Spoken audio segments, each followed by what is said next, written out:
let's take a look at these other slides. So to achieve security, you're going to, you can have provable security sometimes. You have a mathematical proof of something, but more often what you have is heuristic security, where you have something like a bug bounty program and you let people try to break in. That's what's happening right now with the post-quantum algorithms. They had about 25 submitted, and all the mathematicians just spent about 5 years trying to break them, and they broke most of them.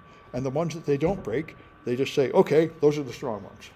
That's what you do. It's not perfect and mathematical at all, really. So provable security is if you can prove something about it, but usually all you can do is prove that this problem is related to this other problem. So you prove that RSA requires factoring a number into its component primes, and that's a famous problem we've known for years. Factoring primes has been considered to be a hard problem for thousands of years. Now, we don't have any proof that it can't be solved. That would be P equals NP. That was almost a philosophical issue, but we do know that the whole human race has been trying to do it for about 2,000 or 3,000 years, and nobody's done it yet. So we consider it pretty hard. And so the RSA algorithm, you choose two random large prime numbers, you multiply them together, and then you choose a public exponent that's usually just the same number, and the public key is n and e. E is not a secret at all, and n is the product of two prime numbers. And the secret key is p, and the public key is n. So it's based on the idea that even if you know n, you can't find p and q, because the only way to do it would be to try all the numbers up to the square root of n, and if you make n really long, like 200 digits, then it would be like 10 to the 100 guesses to get p, and that's what you do. Then that turns out, so then the algorithm, you just take your plain text, which is x, raise it to the e mod n, and that's the ciphertext, and to decrypt it, you take y to the d mod n. So d is the decryption key, and e is the encryption key. The encryption key is publicly known to everybody, so anybody can encrypt data and send it to you, but the only person that can decrypt is the person who knows the decryption key, and to get that you have to know p and q. So you publish n, you keep p and q secret, and now the whole world can encrypt stuff and send it to you, and you're the only one on earth that can read it, as long as nobody solves this hard problem of factoring numbers. And of course, as long as you don't accidentally lose the private key or put it somewhere where it can be stolen. So that's a hard problem. So you compare one screen to another, and you can prove you can only break the new one if you can break the old one. So that's what you do. You can derive new screens from old ones. You can derive various kinds of cryptographic algorithms. You can give them some statement of how strong they are and say they are as strong as some other problem. But there's no absolute measure of strength. So the underlying system might be broken. You might overlook something in the proof. The proof might contain an error. And as we've said, when you actually do it in real hardware, a bunch of other problems occur, like side channel attacks and such. So if P and Q are not sufficiently random, everything falls apart, and that really happened. It happened on the internet. It turned out that there was a bunch of public keys on the internet that in fact were derived from the same private keys because the random number generators were not random enough.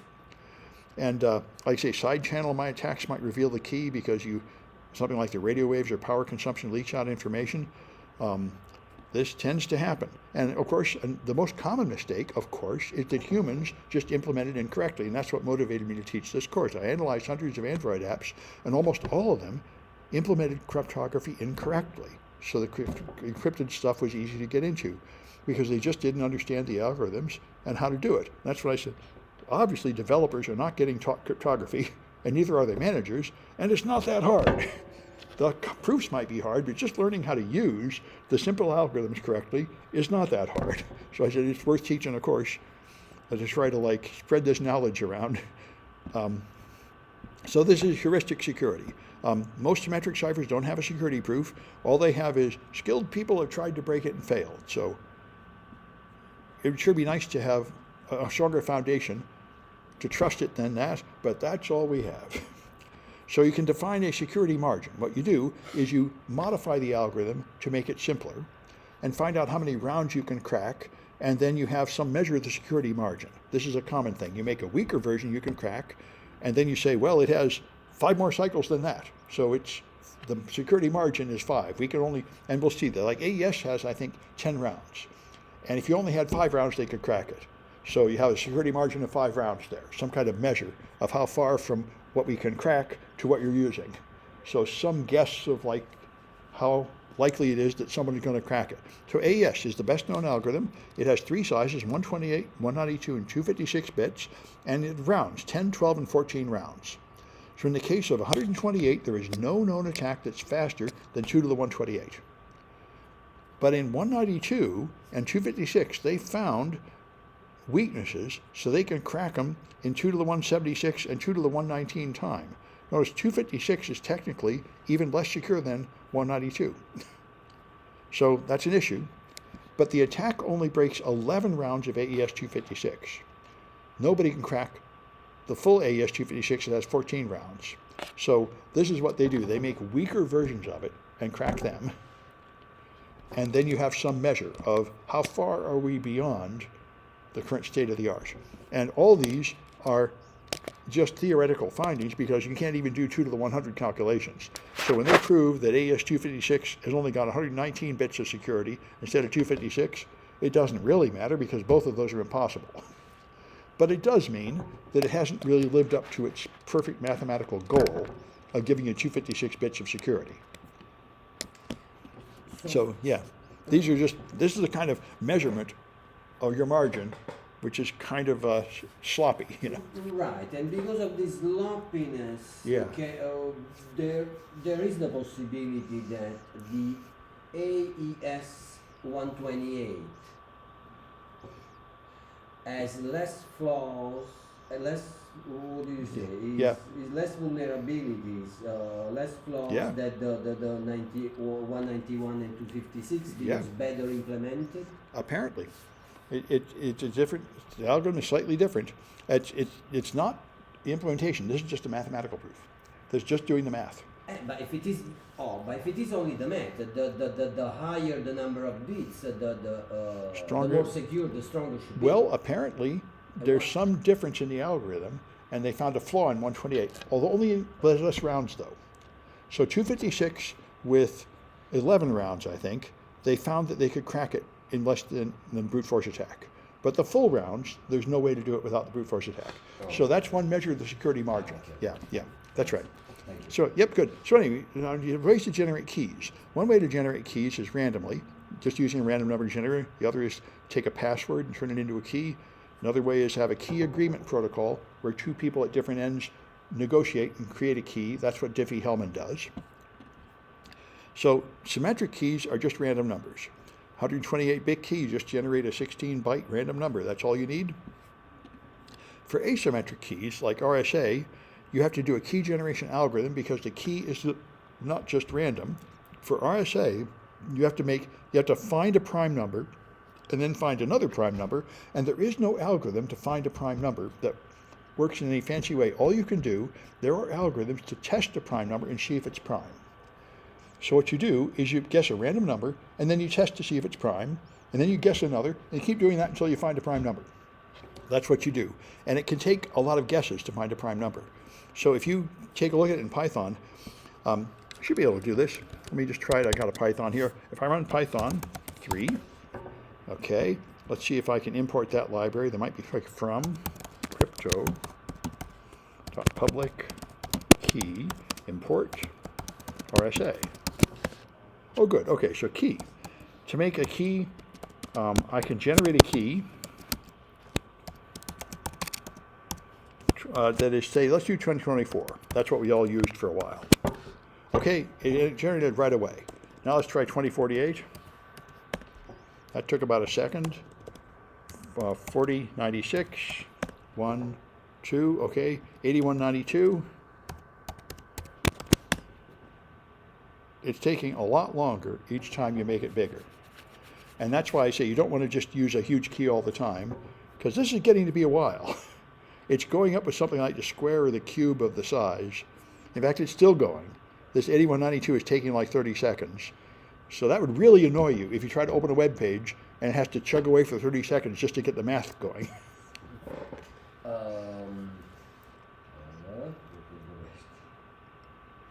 We are using here pseudo number generator, right? Yep. and it's using some kind of built-in pseudo-random number generator, and it's trying to find prime numbers. So it keeps guessing numbers, and the prime numbers get less frequent the bigger you make them. So it has to try more and more guesses, and it takes more calculation to test each one to see if it's prime. That's why it grows as like a high power of the size. So that's the issue. Yeah, it's still going. And so then after you have the key, you don't want people stealing it, so you typically encrypt it with another key that's generated from a password, so if somebody gets on your machine, they still can't get in because they don't know the password. Now, if you think like your cell phone, you have to type in a PIN or a password to get in, and that's where the key is not stored on the phone at all. The key is calculated from your password when you log in, which is a good way to do it. Another thing is put it on a hardware token like a USB dongle or in a trusted platform module, something like that. This is actually a huge issue. The quality of the math is important, but there are standard algorithms that are good math. You don't really need to invent them. The big issue is, where do you put the key? That's where I see people make mistakes. They use encryption, then they can't figure out where to put the key, and they try to hide it somewhere, and then it's just a matter of finding the key, like a key under the mat. So here's how things can go wrong. There was an algorithm that was proven, but the math was wrong. This can happen.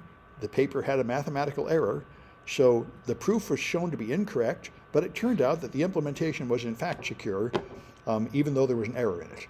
The error did not break it. Then here's a really bad one, politics. The United States did not want to export cryptography to foreign nations that they could use to hide secrets. So they made it illegal to export strong cryptography. So they invented weak cryptography with weak keys, and they wrote versions of Windows called N, Windows XP-N, Home and Pro at N, and the N version had really weak cryptography, and that was the only version of Windows you could ship to foreign nations. So after that, everybody that put up a website had to have servers that would accept that weak encryption so they could sell to customers in those countries.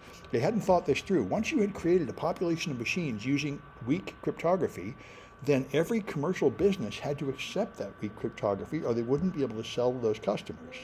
So this echoes to this day. There are servers that can be downgraded to use weak cryptography.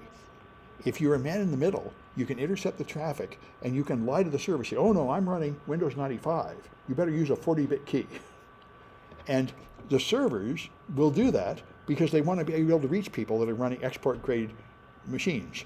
This turned out to be a huge problem, like 512-bit RSA, which is appalling. I mean, now we're supposed to be 2048. It used to be 1024. 512 was the original paper in like 1979. 512 hasn't been secure since like the 80s. But that was the export-grade cryptography, because they wanted to make sure that our NSA could read everything foreigners are saying. And so they treated it like exporting a weapon. So that's an issue. This is why I couldn't teach this class in China. I went there, and they said, oh, we need another workshop in the Blue Team Village. And I said, oh, I'll teach cryptography. And they said, no, you can't do that. It breaks American law. And I said, what are you talking about? I don't have anything secret here. I don't have any clearance. This is just RSA and AES and usual stuff. They say, yeah, but the law's the law. I checked, and they were right. There's a thing called the entity list of nations we really don't trust. And China is on it like Russia. You can't export cryptography to them because they break product keys and pirate software all the time. And now, in my case, it was sort of meaningless, but at that time, there was a guy that went to North Korea to teach them how to hack into blockchains. And the U.S. government did prosecute him, probably with good reason, because they really are stealing money from cryptocurrency all the time. They said, no, we don't want you to do with that. And he snuck through another country to get there. And he shouldn't have come back. I mean, he came back and they prosecuted him. So that could have been me anyway, but it wasn't, because the people at DEF CON were smart enough to tell me, no, don't teach cryptography in China. Anyway, so let's try another Kahoot. I got to sort by something.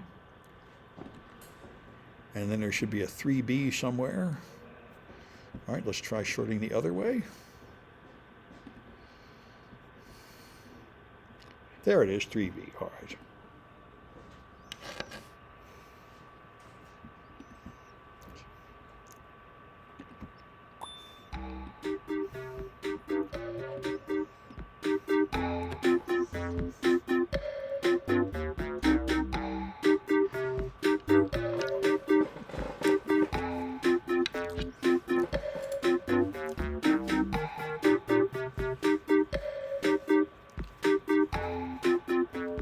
All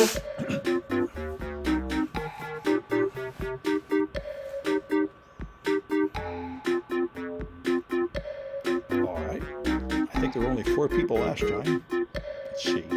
I'll give it a little bit longer.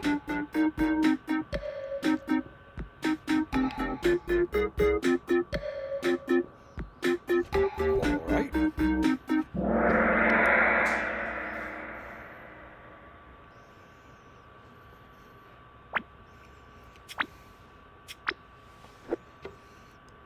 All right, so what property means that experts have failed to break the system?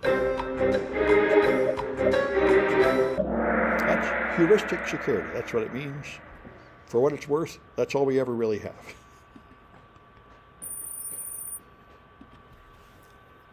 All right.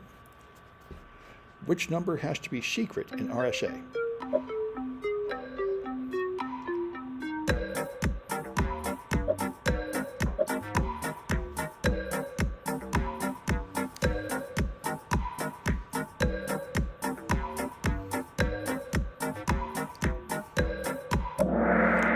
The 2 prime numbers are P and Q. You have to keep them secret.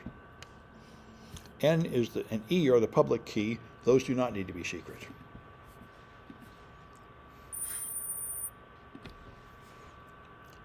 All right, so what operation converts a password into a key?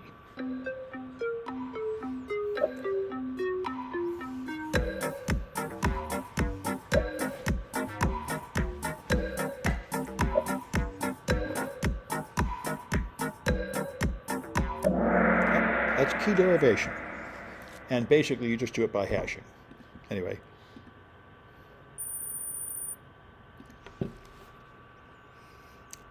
All right, so what operation protects a key with a password?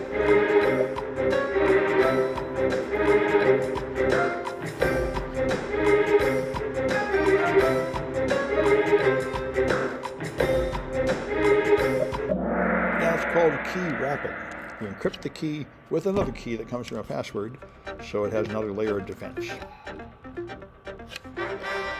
right.